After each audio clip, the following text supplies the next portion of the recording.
I died twice because they had to CPR me. Resuscitate you. Yeah, and they say they find my liver got problem, but miraculously it was healed. Could you just take us through what was going on in your mind when the accident happened? I couldn't remember what happened for the 1 month I was in Japan. So when I wake up, I was in Singapore already. My girl was, I think, 7 years old. Now she's 12. She fed me porridge, and I can still remember it. There was one time my boy actually pushed me off the chair. He wanted to just hug me, but because I couldn't balance, so I fell off the chair. And till now, he can still remember. Yeah, so for now, they try to be gentle with Mama. They are my support. Hey, welcome back to the Clique Podcast. I'm so glad you're here for this one. Usually when we talk about design, we are thinking about the stuff around us, the fabric on your couch, or the color of your phone. But today, we are talking about what it looks like to redesign a life when everything falls apart. Our guest today is Lisa. For years, Lisa was a CMF designer. If you aren't a design nerd, that stands for color, material, and finish. Basically, she's the person who decides how things feel and look in your hands. She was the one who gave products their personality. She was quick, sharp, and always had the right words. Then one day, on a ski trip, everything just stopped. It wasn't just a bad fall. It was a total system crash. Lisa's heart actually stopped beating twice while she was on the operating table. When she finally came back to us, her world had been completely rewritten. The words she used to find so easily were stuck. Her right hand, the one she used to sketch and design for decades, just wouldn't work anymore. Imagine waking up and realizing the two things you rely on the most, your voice and your hands, aren't yours anymore. Honestly, most of us would probably just want to hide away. But Lisa, she did the opposite. She went back to basics. Think about how hard it is to write with your bad hand for 5 seconds. Now imagine having to teach that hand how to type an email, eat dinner, drive a car, draw a life. She literally rewired her brain one frustrating day at a time. She fought her way back into her career because she refused to let an accident decide who she was allowed to be. She'll be the first to tell you she didn't do this solo. While she was relearning how to exist, her husband and her kids were right there. They weren't just helping her, they were her team. In their eyes, she wasn't some broken version of herself. She was just Lisa, figuring it out. And let's welcome into the studio, Lisa. Woo! Lisa, could you just tell us a little bit more about what a CMF designer does? CMF designer means color material finishes.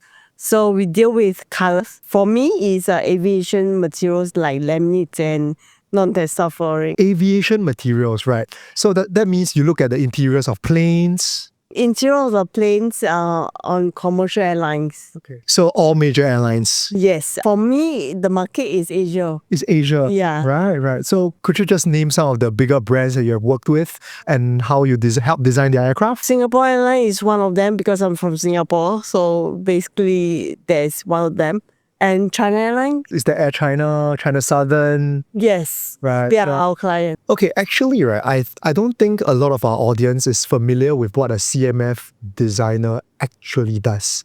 Would it be okay if you were to give us a full breakdown about what the job scope of a CMF designer is, as well as the day-to-day? I think that would really help, in understanding what the job is all about. We discuss with the client what they need. Is a requirement.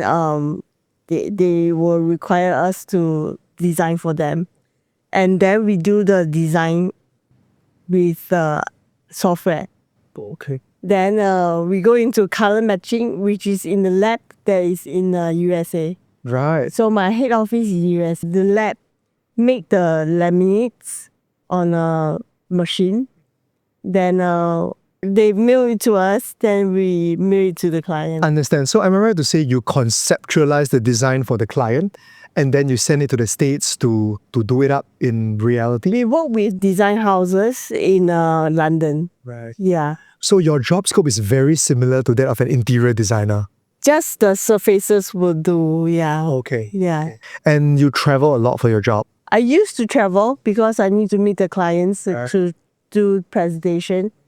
But after the accidents, I less mobile, so less traveling for me. Right. On top of drawings and all, so you're kind of like an architect, am I right to say? We draw everything in flat version. Okay. So it's 2D. Right. It's not a 3D model. Right? I used to do 3D modeling for when I was in interior design and exhibition design. But now I do 2D. So could you tell us a little bit more about how you got started into the industry? I was a customer service before. They employed me as customer service. But then I left the job because it was kind of boring because it's easy for me. Then I went back to exhibition design, but it was so hectic. Then after that, my managing director employed me back as a CMS designer. Okay, so it was just an opening and just nice you went into it. How did you know that this was the right job for you? It was nice to travel around the world. On top of just looking at the plane's interiors, you have to design the different aspects of it. That means like the color, the layout and all that? When they have the seats already, the seat is the business class seats or the first class seats, then we will come in to do the laminates on the surface. Could you share some of the funny stories or more memorable counters you have in your job so far? I was tasked to draw scribbles on the laminate. Okay. Yeah, it's like drawing Maggie Me's. So I draw a lot of time. So it was tiring for me. Okay. Yeah. So was there any specific about the squiggles or was it just like some random? It was random. Okay. It was random, but they make it into a first class suite laminates. Right. So they use random squiggles that you draw onto a design of a first class suite. Yes. Wow. Must be amazing to get paid to do that, right? So Lisa, when you were a fresh grad, just finished school, how did you actually land your first job? I was captured in my final year graduation show. Right. So the boss employed me as a first job. Yeah, as an interior designer. And then, so would you say that your boss was your mentor? Not for the first boss, but my current boss was my mentor because he employed me back as a CMS design consultant, even though I was retrenched by the same company. So what do you have to say to a graduate student who might be just graduating from a design course right now and might be looking for different jobs or ways to enter the industry? It's a unique job because in Singapore, I think I'm the only one. Right. In London, there is many. Okay. They have a lot of CMS designers. I would say that from interior design, you can go into CMS designers. Never close your door to industries. Just open up. Okay. Yeah. Okay. So on a day-to-day job scope, what do you do? I draw Magni. On the drawing is black and white. Okay. So we draw and enlarge it. So you mentioned you were a former cabin crew with SIA. Do you think that has helped you in your job and everything so far? Because I was a cabin crew, they employed me as a CMS designer. So it was a plus point for them because I was flying before. Right. Yeah. Very experienced, right? Yeah, I experienced the materials. Yeah. So Lisa, could you just share a little bit more about what you think constitutes a good aircraft design? Currently, everyone says that there's nothing to see in the aircraft, but it's a mistake because people can see there's a first class design and a business class suite. Yes. So there is design on the surfaces of the aircraft, of the seats that they will sit on. Yeah. Right, so from the seats to the walls to everything. We call it the sidewall. and the galley. You are the one that comes up with these designs. Yeah, I work with the color materials or finishes designers. So whenever you fly, what is the first thing you notice when you walk into the cabin? The branding wall. When we enter the cabin with the two crews standing beside, that wall is very important. The wall is what we call the branding wall. Okay. Then when we turn right, you go into the cabin, it's the bulb head. Yeah, the bulb head is the one that is facing the customer surface. What is the most exciting new technology that you are observing in the industry right now? How will it revolutionize the way you fly? I think for one of the airlines that have a SkyNests, which is Air New Zealand, I find that there is very important to have a bed sleep in the cabin because everybody is crunched out in the economy seat. So why not we have a bed? Right. Yeah. So currently there's only one airline doing that. Okay. So why not all? Do you think it would be viable for all airlines to provide this? It's expensive, and you get less travel people to be on the plane. So yeah, maybe not. You mentioned that you had actually gone through a life-changing accident before. Yeah. Could you share with us a little bit more? About 6 years ago, I had a fall in a snowboarding accident. So it hit my right brain. So it affected my right hand side to be less mobile and my speech to be slower. Okay. Yeah. So that was 6 years ago. So I died twice because they had to CPR me. Resuscitate you. Yeah, resuscitate me twice. And they say they find that my liver got problem, but miraculously it was healed. You're a survivor. That's all I can say. For real. Yeah. I take it that you were right-handed before. Yes. And then because of the accident, it actually... I have to use everything in left hand. Yeah. So you had to train yourself to use your left hand. Yes. I use the mouse on the left hand also. How did that process come about? Could you just share with us? You just have to persistent. I have to not give up. Yeah. Use everything on my left hand. Wear my clothes with my left hand and everything. And I drive with my left hand now. And I drive the accelerator on my left leg. Your left leg. Right. Yeah. So Lisa, could you just take us through what was going on in your mind when the accident happened? I couldn't remember what happened for the 1 month I was in Japan. So when I wake up, I was in Singapore already. So my goal was I think 7 years old. Now she's 12. She fed me porridge, and I can still remember it. They are my support. Okay, so in that 1 month from Japan to Singapore, you were being flown back, Yes. but you have no recollection of it. I cannot remember everything. And then when you woke up, the doctors told you that you were losing mobility on your right side of your body. Yeah.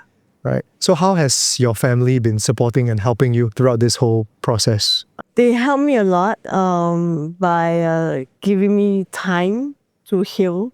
Okay, so your kids, Yeah, so my kids. have they made that transition and everything? Because there was one time my boy actually pushed me off the chair.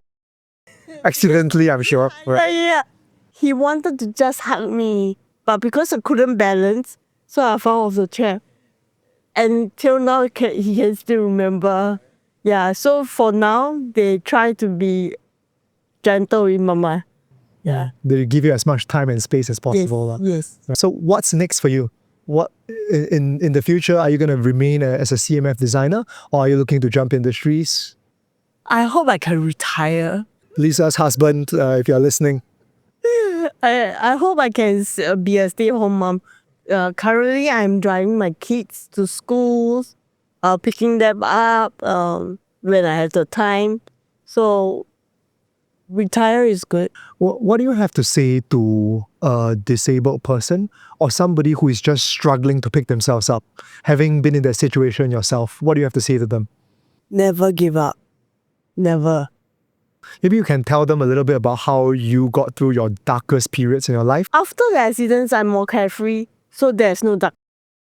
I do not know why, but I find the joy in me.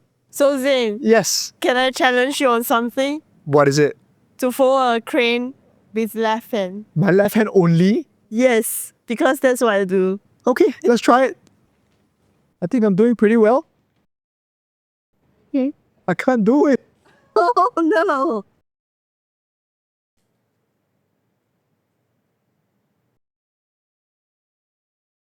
Oh wow, we're done.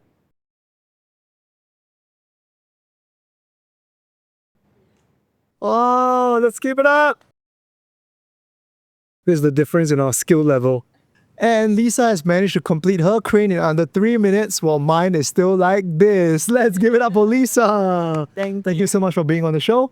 If you have any design related queries or are thinking about how to get into the industry, feel free to hit her up. Links are in the description below. You're going to notice pretty quickly that Lisa speaks with a different rhythm now.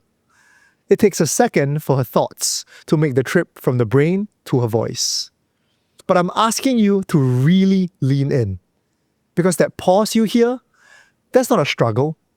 It's the sound of someone who refused to give up. Every sentence is a win. Lisa is here to remind us that finish isn't just a design term, it's a choice. Even if you have to switch hands and start over, you can still finish your story. This is the incredible, unbreakable Lisa. Excuse